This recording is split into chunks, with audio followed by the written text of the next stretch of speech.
Coming up on Winthrop Close Up, find out how surrounding cities are being affected by Charlotte's growth. Need help with networking?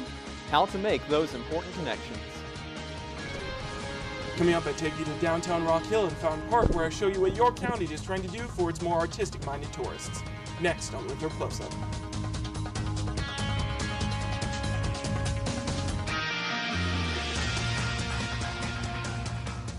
Welcome to Winthrop Close Up. My name is Daniel James. And I'm Crystal Thomison.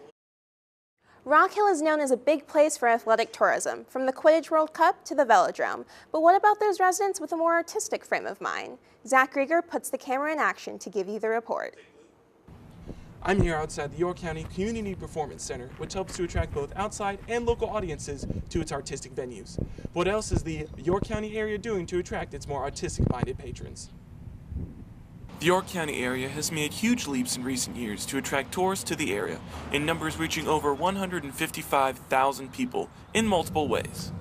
So if you look at what our attractions are doing, our hotels, our restaurants, I think you can see certainly a huge increase. One of the biggest expansion areas for Rock Hill is within their art tourism area. This becomes especially true with the creation of the new Catawba sound stages, which hope to bring new movie studios to the Rock Hill area. The Arts Council and the City of Rock Hill partnered last year to apply as the first designated cultural district in the state of South Carolina, and we did receive that designation. A lot of the events and shows put on by the Art Council of York County are created through grants or by lending the 3 Art Council facilities to be used by other organizations. The Arts Council, they always put on the Underexposed Film Festival. That festival has grown tremendously, so that also helped just move it around the county and get more visitors in for the different films. With the creation of the new Catawba sound stages as well as the new Community Performance Center, the York County area is looking to be a place not just for the athletically minded, but for those with a more artistic taste as well. This is Zach Grieger for Winthrop Close Up. If you want to go to some of the arts events put on by the York County Arts Council, you can check out its website at www.yorkcountyarts.com. Last week, William Richard brought you to Charlotte to see the growth of the city. Now, he hits the streets to see how the surrounding cities are affected by the growth of the Queen City. Fort Mill, Rock Hill, and more are considered ring cities surrounding Charlotte. With growth pushing outwards, these small towns are expanding. If you go back to 1980, there were about 40,000 people in the Rock Hill, within the city limits of Rock Hill. Today there are about 75,000, so the population over the last 35 years has roughly doubled. With population skyrocketing, many border towns are struggling to keep up. The roads are too narrow. Something like the Lynx train should have been done 30 years ago. Crowded schools, the whole thing. There are negatives like that of too many people moving in too quickly and straining the resources. While it is certain that these small communities will keep growing, there are still plenty of questions, like what will these small towns such as Fort Mill and Rock Hill look like in just a couple of decades? And while we'll have to wait a while for those questions to be answered, some say we should look a little further south to see what our future may hold. You hear a lot of comparisons with Charlotte being maybe Atlanta 20 years younger. And you look at the areas around Atlanta, the Decatur's, the Chambleys, the Mariettas. I think Rock Hill is going to be a lot like that. While population estimates give some perspective for the future, surrounding cities will need to start forming growth strategies now. William Richard, Winthrop Close Up. Tourists and neighbors alike crowded Rock Hill for the Come See Me Festival. Emily Gill hopped over to learn more about the history of the city's best event. Over 50 years ago, C.H. Albright, then the mayor of Rock Hill, decided to start the Come See Me Festival. He wanted to see people come to Rock Hill, and it just, on a cuff, he says, come see me, and it worked. And it's still working, and I think it's going to work from now on. Part of what has been working is the iconic mascot, Glenn the Frog, designed by Vernon Grant. Vernon Grant was an illustrator. If you've ever heard of Snap, Crackle, and Pop of the Rice Krispies, he designed those. He did a lot of design work back in the 20s and 30s, 40s. Glenn the Frog, the mascot of the Come See Me Festival, is named after this place, Glencairn Gardens, one of the oldest and most beloved landmarks here in Rock Hill. The garden has been part of the festival and community for years, but the landmarks are not what brings the community together. And then for this to be 53 years strong of relationships, friends growing up together. I did it when I was a kid, and now I'm here with my children who are doing it with the children of my friends. So I think that's where the real sense of community value comes from. And that value will last for a lifetime. Emily Gill, Winthrop Close Up. To find out more about the festival, visit www.comeseeme.org. Still to come, Winthrop goes to compete in the All-Carolina Kendo tournament. I went down to Columbia to catch every blow. Welcome back to Winthrop Close Up. With the year winding down, a lot of students are on the lookout for internships or jobs. I took a look to show how one organization is helping students land opportunities.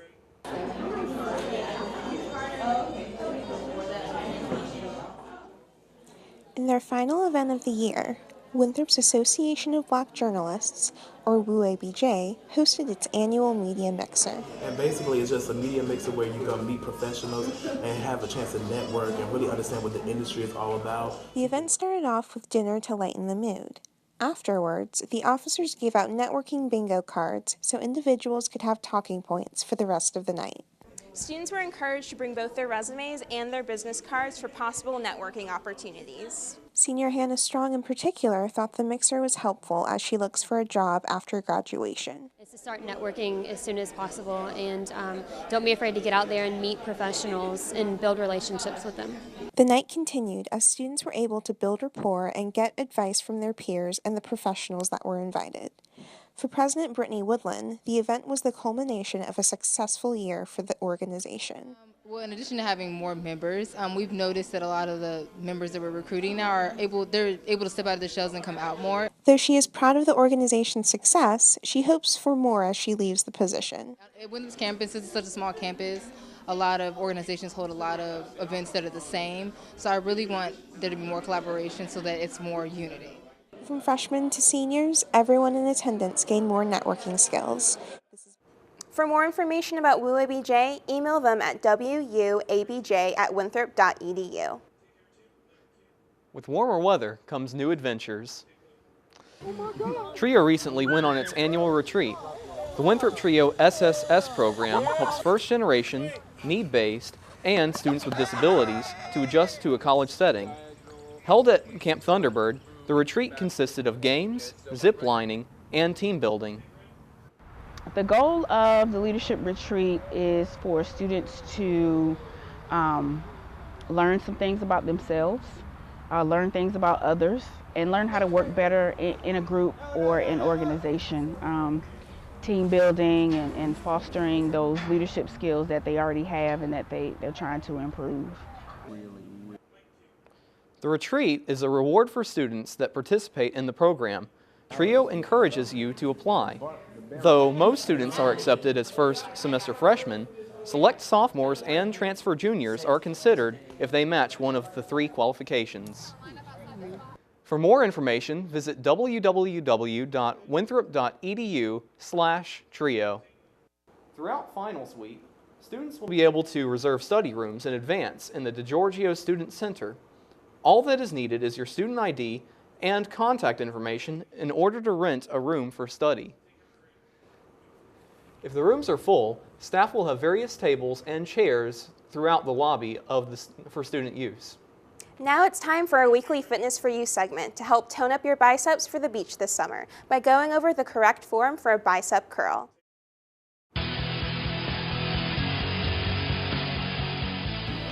Hi, my name is Shalese Childress, and this is Fitness for You, and I'll be showing you how to do a proper preacher curl. All right, to do a proper preacher curl, you want to contract the elbow. This is elbow flexion, and this should be working your biceps. You want to go through slow, having a good concentric and eccentric contraction. All right, as you can see, Susan's elbows are contracting. This shows the elbow flexion. So we're getting a really good contraction in the biceps here. Preacher curls are done if one wants to increase muscular strength in their biceps. This exercise works specifically on the biceps.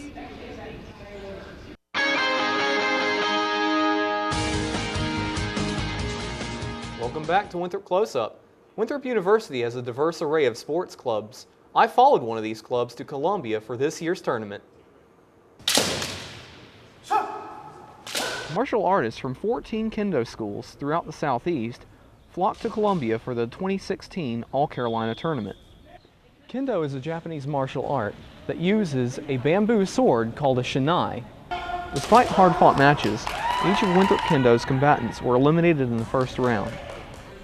In the team matches, first-year Kendoist Ashley Barnes took on a style of Kendo she had never before faced, Nito, a style of Kendo that uses two swords. It was a lot different than I expected, a little bit difficult than I expected. I learned a lot from the tournament, and I hope I can do better the next time. Despite her lack of experience fighting the Nito style, she lasted the full 3 minutes, losing by only 1 point out of a possible 2. Team members learned ways they can improve, but one officer says the best way to improve is practice. A lot of people have schoolwork, and that's okay, but even if you can go for just an hour or hour and a half, it really makes more of a difference. The team not only learned how to improve their Kendo, they also gained other skills. End up doing a lot of the behind the scenes work, like taking score for important matches, timing them because they're maybe 3 minutes each, and it's really important to do that, and we are so grateful for that job. Winthrop Kendo may have lost this match, but its members are already training for next year. While the team may have lost this tournament, most of the members gained a rank the following day. So I've never actually seen a Kendo tournament before. What was it like? It's really not just people hitting each other with sticks. It was very fluid and very flowing and strategic too. Okay, that's really cool. Thank you so much for tuning in this week. Be sure to follow us on Twitter and Facebook at Winthrop Close Up to stay up to date on campus news.